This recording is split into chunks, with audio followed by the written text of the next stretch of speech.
नमस्कार, लाख टके की बात में आप सभी का बहुत स्वागत है। आपके साथ मैं हूं नलिनी पांडे। नमस्कार, मैं हूं आपके साथ में मनदीप। लाख टके की बात में आज बात करेंगे सीएम योगी के निर्देश के बाद में एसआईआर को लेकर पुलिस की वेरिफिकेशन ड्राइव पूरे यूपी में चल रही है। वहीं घुसपैठियों पर एक्शन को लेकर अखिलेश ने सवाल उठाए हैं। इसके साथ ही बात होगी एसआईआर को लेकर बीजेपी ने भी विपक्ष के खिलाफ बड़ा चक्रव्यूह तैयार कर दिया है। 2022 में हारी हुई सीटों पर स्पेशल प्लानिंग बनाई हुई है और खुद सीएम योगी और दोनों डिप्टी सीएम इस अभियान में जुट गए हैं। साथ ही बात करेंगे योगी सरकार ओडीओपी 2.0 लॉन्च करने जा रही है।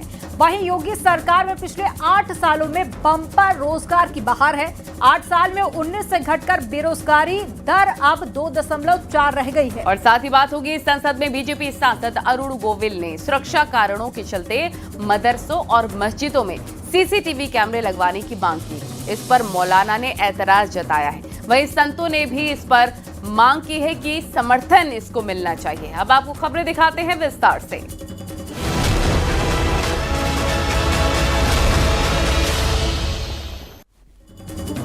उत्तर प्रदेश में सीएम योगी आदित्यनाथ के निर्देश पर कई शहरों में घुसपैठियों के खिलाफ एक्शन जारी है। लखनऊ से लेकर बहराइच तक पुलिस प्रशासन की टीम अवैध बांग्लादेशियों और रोहिंग्या के खिलाफ जांच कर रही है। कानपुर में वेरिफिकेशन ड्राइव तेजी के साथ चल रहा है। वहीं आगरा में भी झुग्गी झोपड़ियों में रहने वालों के डॉक्यूमेंट्स की जांच पड़ताल लगातार जारी है। इससे जुड़ी आपको रिपोर्ट दिखाते हैं।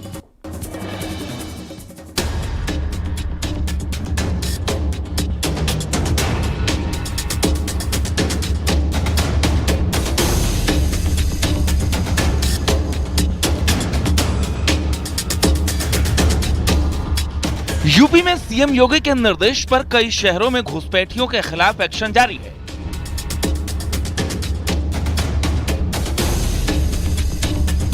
लखनऊ के गाजीपुर में अवैध घुसपैठियों के खिलाफ बड़ा एक्शन लिया जा रहा है।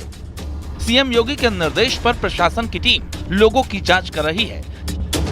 गाजीपुर में अवैध रूप से रह रहे लोगों के बीच एक अवैध मदरसा भी पाया गया, जिसकी जांच पड़ताल की जा रही है। इस बस्ती में जहां पर पुलिस इस वक्त वेरिफिकेशन ड्राइव चला रही है, यहीं पे इसी बस्ती के बीच में एक छोटा सा मदरसा भी बनाया गया है। फिलहाल कोई मौजूद नहीं है, लेकिन बताया जा रहा है कि यहां पर दीनी तालीम दी जाती है। यहाँ पर जो लोग इस बस्ती में रहते हैं उनको इसमें दीनी तालीम। ये कमरा किस चीज का है, क्या करते हैं? ये कमरा खाली बच्चे को पढ़ाते हैं और कुछ नहीं। पढ़ाते हैं? हाँ, गरीब बच्चे को थोड़ा मदरसा टाइप। हाँ, मदरसा है। हाँ। दीनी तालीम वगैरह देते हैं। हाँ। कोई हाफिज साहब आते? कौन आते?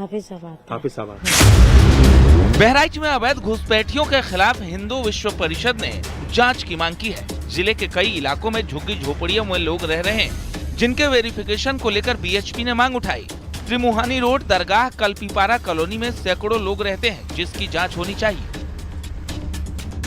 भारत के नागरिकों की नागरिकता और उनका मताधिकार सुरक्षित रहे, और यदि कोई भी घुसपैठिया हमारे बहराइच में है तो उसको बाहर होना चाहिए, चाहे बांग्लादेशी हो, म्यांमार का हो, चाहे कोई भी घुसपैठिया हो। मैं उसका विरोध करता हूँ। कानपुर में भी अवैध बांग्लादेशियों और रोहिंग्याओं के खिलाफ पुलिस का वेरिफिकेशन अभियान शुरू हो गया है। कानपुर पुलिस कमिश्नर ने इसके लिए स्पेशल अलर्ट टीम बनाई है। कानपुर पुलिस अलग अलग इलाकों में बनी झुग्गियों में जाकर लोगों का वेरिफिकेशन कर रही है। इंदिरा नगर इलाके में 20 परिवार अपने दस्तावेज ही नहीं दिखा पाए। यूपी में सीएम योगी के निर्देश पर घुसपैठियों के खिलाफ एक्शन जारी है। लखनऊ में पुलिस प्रशासन की टीम अवैध बांग्लादेशियों और रोहिंग्या के खिलाफ जांच कर रही है। बस्ती में यहाँ पर दीनी तालीम दी जाती है लोगों को, मदरसे जैसे के तौर पर इसका इस्तेमाल किया जाता है। कैमरामैन अनिल के साथ ऋषभ मणि त्रिपाठी, न्यूज़ 18 लखनऊ। एसआईआर को लेकर मंत्री जयवीर सिंह का कहना है कि सरकार जो कहती है वो करती है, इसीलिए घुसपैठियों पर एक्शन तेजी के साथ हो रहा है। वहीं अखिलेश यादव ने वेरिफिकेशन ड्राइव पर ही सवाल उठा दिए। डिप्टी सीएम ब्रजेश पाठक का कहना है कि बिहार में मिली हार के बाद में विपक्षी नेता हताश और निराश हैं, इसलिए एसआईआर पर अनर्गल बयानबाजी कर रहे हैं। हमने बात ही नहीं की। हर जिले में डिटेंशन सेंटर बना करके चंडीगढ़ का और डिटेंशन सेंटर में पहुंचाने का काम शुरू कर दिया।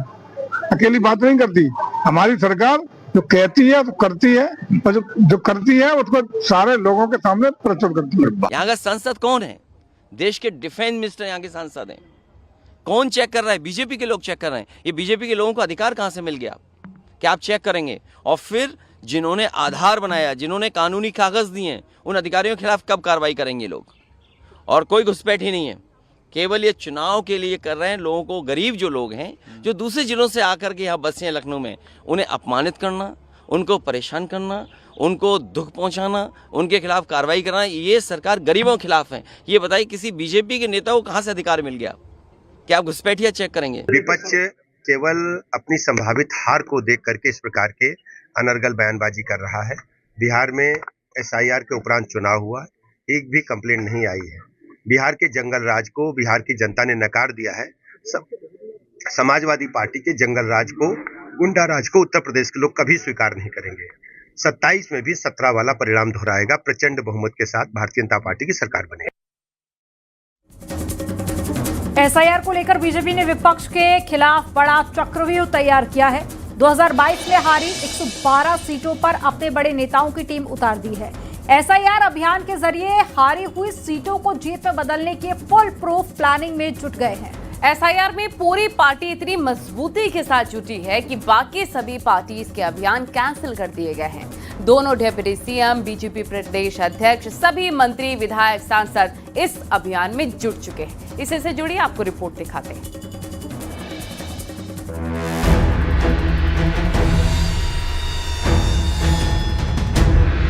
बीजेपी ने SIR अभियान के जरिए विपक्ष के गढ़ को ध्वस्त करने के लिए चुनावी चक्रव्यूह सजाना शुरू कर दिया है।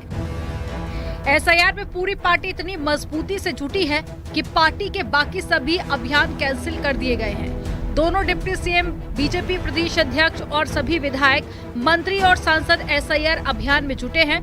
बीजेपी की रणनीति है कि SIR अभियान के जरिए बीजेपी हर बूथ और वोटर तक पहुंचे, वोटर से सीधा संवाद स्थापित हो ताकि कोई घुसपैठिया वोटर न बन सके। कि सरकार में शामिल भारतीय जनता पार्टी के मंत्री भी अंततोगत्वा भारतीय जनता पार्टी के कार्यकर्ता हैं, भारतीय जनता पार्टी के नेता हैं, और जब भारतीय जनता पार्टी SIR के अभियान में जुड़ रही है तो इन नेतृत्वकर्ताओं का भी इस अभियान में जुड़ना निश्चित रूप से इस अभियान को सफल करने में महत्वपूर्ण भूमिका निभाएगा। बीजेपी ने साल 2022 में हारी हुई 112 सीटों पर अभी से अपने बड़े नेताओं की टीम उतार दी है। डिप्टी CM केशव प्रसाद मौर्य और डिप्टी CM ब्रजेश पाठक अपने प्रभार वाले 25-25 जिलों में स्पेशल प्लानिंग के साथ में SIR अभियान में जुटे हैं, जिस पर समाजवादी पार्टी ने तंज भी कसा। उनसे जिले ये कागजी कार्रवाई न करें, उन्हें सम्मान से अपने बगल में दोनों डिप्टी CM को बिठाएं, उनके अधिकारियों को कह दें, उनके प्रमुख सचिवों को इनकी सुनो, जिला अधिकारियों को बता दें भाई इनकी भी समस्या सुनो। अधिकारियों को बता दिया है कि जो ये बोले उसका उल्टा करना। प्रदेश में न उनका कोई सम्मान है न हैसियत है। कागजी बंटवारे से क्या होता है? कांग्रेस के अमेठी और रायबरेली गढ़ को ध्वस्त करने के लिए खुद बीजेपी प्रदेश अध्यक्ष ने अमेठी और रायबरेली जाकर बैठकें की। SP के गढ़ माने जाने वाले रामपुर, कन्नौज, औरैया, इटावा, आजमगढ़, सहारनपुर समेत बाकी जगहों और हारी हुई सीटों पर बीजेपी स्पेशल घेराबंदी कर रही है। पार्टी अब पूरे उत्तर प्रदेश में इस तरह की बिसात बिछा चुकी है। वो चुनावी चक्रव्यूह तैयार कर रही है SIR के जरिए कि आम लोगों तक पहुंचकर उनका जहां मतदाता सूची में नाम जुड़वाए, वहीं दूसरी तरफ जो हारी हुई सीटें हैं उनको जीतने की रणनीति पर काम तेज करे। कैमरामैन उपेंद्र के साथ संकेत मिश्रा, न्यूज़ 18 लखनऊ। और रूस के राष्ट्रपति व्लादिमीर पुतिन राष्ट्रपति भवन पहुंचे। भारत की राष्ट्रपति द्रौपदी मुर्मू ने राष्ट्रपति भवन में रात्रि भोजन के लिए रूसी राष्ट्रपति व्लादिमीर पुतिन का स्वागत किया और इस रात्रि भोज में PM मोदी समेत कई दिग्गज नेता भी मौजूद रहे। तो नई दिल्ली से ये तस्वीरें आपको दिखा रहे हैं। प्रधानमंत्री मोदी समेत तमाम दिग्गज इस रात्रि भोज यानी कि डिनर में शामिल हुए। ये तस्वीरें आपको दिखा रहे हैं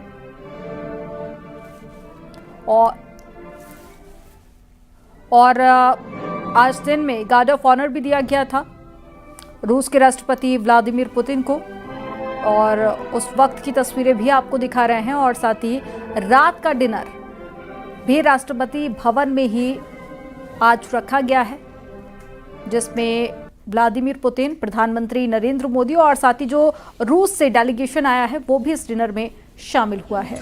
इससे पहले राष्ट्रपिता महात्मा गांधी को श्रद्धांजलि देने के लिए भी पहुंचे थे व्लादिमीर पुतिन। और अब ये तस्वीरें आपको डिनर की दिखा रहे हैं।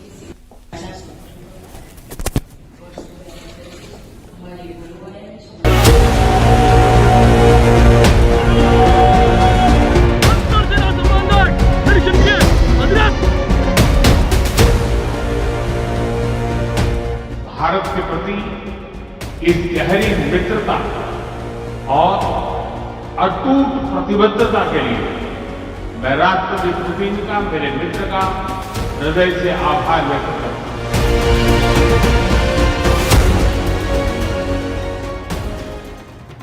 भारत और रूस की दोस्ती, पुतिन और मोदी की दोस्ती इस वक्त दुनिया देख रही है। भारत दौरे पर पुतिन का ग्रैंड वेलकम हुआ। राष्ट्रपति भवन में गार्ड ऑफ ऑनर दिया गया। इसके बाद बारी आई हैदराबाद हाउस की, जहां पीएम मोदी और राष्ट्रपति पुतिन के बीच द्विपक्षीय वार्ता हुई। कई अहम मुद्दों पर चर्चा हुई, साथ ही कई अहम समझौतों पर हस्ताक्षर भी हुए भारत और रूस के बीच। कोऑपरेशन और माइग्रेशन पर एग्रीमेंट हुआ। अस्थायी श्रमिक गतिविधियों पर समझौता हुआ। हेल्थ केयर और मेडिकल एजुकेशन पर समझौता हुआ। फूड सेफ्टी और स्टैंडर्ड्स पर एग्रीमेंट हुआ। पोलर शिप्स और मैरीटाइम कोऑपरेशन पर समझौता हुआ। साथ ही फर्टिलाइजर पर एग्रीमेंट हुआ। फ्रेंड्स, पिछले 8 दशकों में विश्व में अनेक उतार चढ़ाव आए हैं। मानवता को अनेक चुनौतियों और संकटों से गुजरना पड़ा है और इन सब के बीच भी भारत रूस मित्रता एक ध्रुव तारे की तरह बनी रही है। परस्पर सम्मान और गहरे विश्वास पर टिके ये संबंध समय की हर कसौटी पर हमेशा खरे उतरे। हैदराबाद हाउस में रूसी राष्ट्रपति व्लादिमीर पुतिन के साथ द्विपक्षीय बातचीत में प्रधानमंत्री नरेंद्र मोदी ने आज पूरी दुनिया को बहुत बड़ा संदेश भी दिया। रूस यूक्रेन युद्ध का जिक्र करते हुए पीएम मोदी ने कहा कि भारत तटस्थ नहीं बल्कि शांति के पक्ष में है। मोदी ने कहा, दुनिया ये न समझे हमारा कोई पक्ष नहीं, हमारा भी एक पक्ष है और वो है शांति का पक्ष। रूस के राष्ट्रपति पुतिन ने भी प्रधानमंत्री नरेंद्र मोदी की तारीफ की और रूस यूक्रेन के बीच शांति स्थापित करने के प्रयासों के लिए उनका धन्यवाद किया। कहा है कि भारत न्यूट्रल नहीं, भारत का पक्ष है और वो पक्ष शांति का है। हम शांति के हर प्रयासों का समर्थन करते हैं और हम शांति के हर प्रयासों के साथ कंधे से कंधा मिला करके खड़े हैं। And at the same time, a very substantial talk. I could share a great deal of details about the events taking place in Ukraine. We are taking together with some partners, including the United States, on a possible peaceful settlement. Thank you for the attention aimed at finding a solution to this situation. Bharat रूस के साझा बयान में प्रधानमंत्री नरेंद्र मोदी ने आतंकवाद का भी जिक्र किया और कहा कि आतंकवाद के खिलाफ वैश्विक एकता बड़ी ताकत है और आतंकवाद मानवता मूल्यों पर प्रहार है। आतंकवाद के विरुद्ध लड़ाई में भारत और रूस ने लंबे समय से कंधा मिलाकर सहयोग किया है। पहलगाम में हुआ आतंकी हमला हो या क्रोकस सिटी हॉल पर किया गया कायरतापूर्ण आघात, इन सभी घटनाओं की जड़ एक ही है। भारत का अटल विश्वास है कि आतंकवाद मानवता के मूल्यों पर सीधा प्रहार है और इसके विरुद्ध वैश्विक एकता ही हमारी सबसे बड़ी ताकत है। जब पूरी दुनिया की नजरें पुतिन के भारत दौरे पर है, तब प्रधानमंत्री नरेंद्र मोदी ने दुनिया को वो संदेश दिया जो नए हिंदुस्तान की ताकत का आईना है। प्रधानमंत्री नरेंद्र मोदी ने साफ कर दिया है कि भारत किसी भी युद्ध का पक्षकार नहीं बनना चाहता, लेकिन वो मौन दर्शक भी नहीं रहेगा। Bureau report, news 18। भारत रूस व्यापार मंच के अधिवेशन का आयोजन हुआ। इस आयोजन को लेकर पीएम मोदी ने कुछ तस्वीरें सोशल मीडिया पर साझा करते हुए लिखा, राष्ट्रपति पुतिन और मैंने भारत रूस व्यापार मंच के अधिवेशन में भाग लिया। पीएम मोदी ने कहा कि ये मंच हमारे व्यापारिक संबंधों को नई गति प्रदान करेगा और नवाचार विकास के नए रास्ते भी खोलेगा।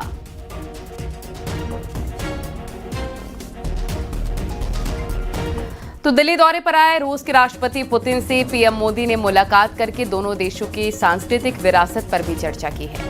पीएम मोदी ने सोशल मीडिया पर तस्वीर शेयर की और लिखा कि भारत रूस मैत्री का एक प्रमुख हिस्सा हमारे सांस्कृतिक और जन जन संबंध है। पीएम मोदी ने अपने पोस्ट में लिखा कि रूस में 2 नए भारतीय वाणिज्य दूतावासों के खुलने से मजबूती मिली है और हाल ही में पवित्र बौद्ध अवशेषों के रूस भेजे जाने से ये और भी मजबूत हुआ है। शिक्षा, कौशल विकास और प्रशिक्षण जैसे क्षेत्रों में भी अपार संभावनाएं हैं।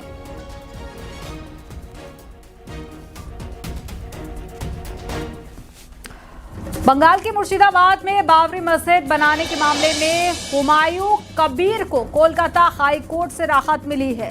कोर्ट ने इस पूरे मामले में हस्तक्षेप से इनकार कर दिया है। अदालत ने 6 दिसंबर को बाबरी मस्जिद के शिलान्यास के कार्यक्रम पर स्टे देने से इनकार कर दिया है और अब इस पर सियासत भी हो रही है। इसी से जुड़ी आपको रिपोर्ट दिखाते हैं। 6 दिसंबर 2025 को भित्ति स्थापन होगा।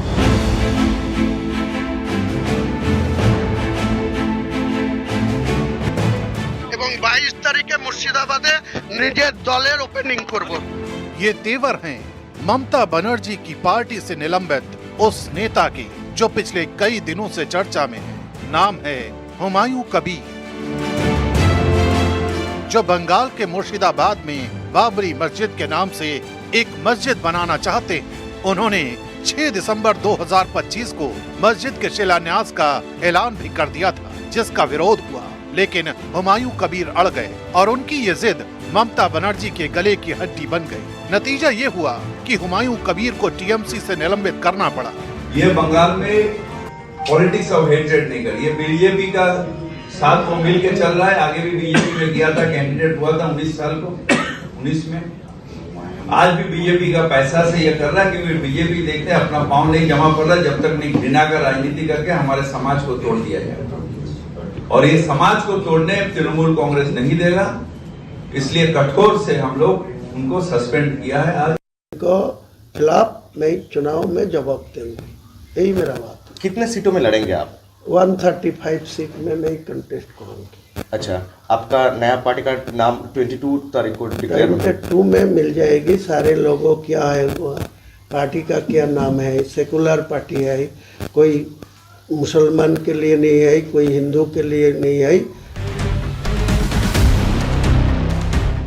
टीएमसी विधायक हुमायूं कबीर ने मुर्शिदाबाद में बाबरी मस्जिद के शिलान्यास का ऐलान किया था। शिलान्यास की तारीख रखी थी 6 दिसंबर, वही तारीख जब 6 दिसंबर 1992 को अयोध्या में विवादित ढांचा गिराया गया था। यानी हुमायूं कबीर के कदम से तनाव बढ़ सकता है। टीएमसी के मुताबिक इस वजह से उन्हें 3 बार समझाया गया था, लेकिन वो नहीं माने और अंत में उन्हें निलंबित कर दिया गया। इतना दिन से उनका हवा देते रही। जब ये हाथ से निकलने की स्थिति पैदा हो गई, जहां बंगाल के राज्यपाल सब खुद अरेस्ट करने की नसीहत दे रहे हैं, तो ममता बनर्जी को ये लगी कि ये हाथ से भी निकलने वाले हैं, इसका बुरा असर हो सकते है। टीएमसी का जो अभी जो स्थिति है बंगाल में, आप देखेंगे तो टीएमसी आज जाने वाला है। जनता टीएमसी को वहाँ से उखाड़ने के लिए तैयार है, आज तय करके रखे हैं। लेकिन माना जा रहा है ममता के इस एक्शन ने पश्चिम बंगाल का सियासी समीकरण उलझा दिया है, क्योंकि ममता बनर्जी के लिए आगे कुआं पीछे खाई जैसी हालत हो गई है।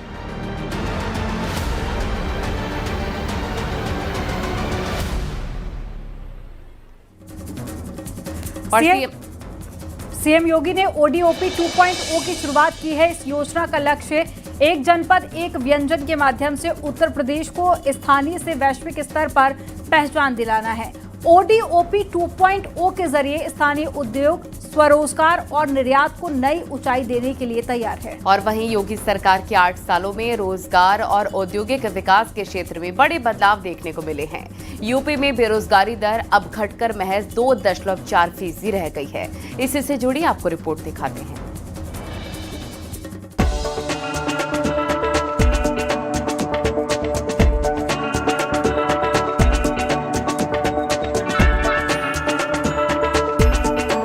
सीएम योगी ने ODOP स्कीम की समीक्षा की। ब्रांड यूपी की पहचान बनने के बाद अब ODOP 2.0 लॉन्च होगा।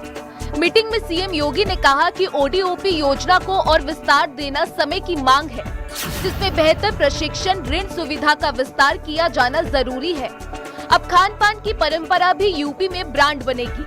उत्तर प्रदेश में अब एक जनपद एक व्यंजन की नई पहल शुरू की जाएगी, जिसे प्रदेश के सभी यूनिटी मॉल और बड़े रिटेल नेटवर्क में प्रदर्शित किया जाएगा।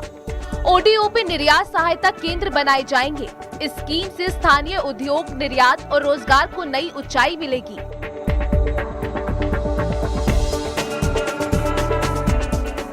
सीएम योगी ने कहा कि ODOP और ODOC मिलकर उत्तर प्रदेश को लोकल से ग्लोबल की नई ताकत बनाएंगे। योगी सरकार के 8 सालों में रोजगार और औद्योगिक विकास के क्षेत्र में बड़े बदलाव देखने को मिले हैं। कभी 19% तक पहुंच चुकी प्रदेश की बेरोजगारी दर अब घटकर मात्र 2.4% रह गई है। ये बदलाव प्रदेश में तेजी से बढ़ते रोजगार अवसरों, उद्योगों के विस्तार और कौशल आधारित प्रशिक्षण योजनाओं की सफलता का प्रमाण है। जानकारी के मुताबिक प्रदेश में 96 लाख से ज्यादा MSME इकाइयां संचालित हो रही हैं, जिन्होंने अब तक 2 करोड़ से अधिक रोजगार सृजित किए हैं। केवल पिछले 1 वर्ष में ही इस सेक्टर ने 18 लाख नए रोजगार देकर छोटे उद्यमियों और ग्रामीण अर्थव्यवस्था को मजबूती प्रदान की है। सरकारी प्रोत्साहन और आसान ऋण योजनाओं के कारण ये सेक्टर गांवों और कस्बों में रोजगार का सबसे बड़ा आधार बनकर उभरा है। उत्तर प्रदेश में बेरोजगारी की दर में भारी कमी आई है और युवाओं को लगातार रोजगार मिल रहा है, चाहे वो MSME क्षेत्र हो या फिर दूसरे और क्षेत्र। हर क्षेत्र में युवाओं को रोजगार देने की कोशिश की जा रही है। मुख्यमंत्री योगी आदित्यनाथ की समीक्षा बैठक में इस बात पर मुहर लगी और जो आंकड़े हैं वो इस बात की गवाही दे रहे हैं कि उत्तर प्रदेश में युवाओं को बड़े स्तर पर रोजगार मिल रहा है और जो बेरोजगारी की दर है वो उत्तर प्रदेश में दिन पर दिन कम होती जा रही है। कैमरामैन उपेंद्र के साथ संकेत मिश्रा, न्यूज़ 18 लखनऊ। खबरें जारी रखेंगे छोटे से ब्रेक के लिए। आप देखते रहिए न्यूज़ 18।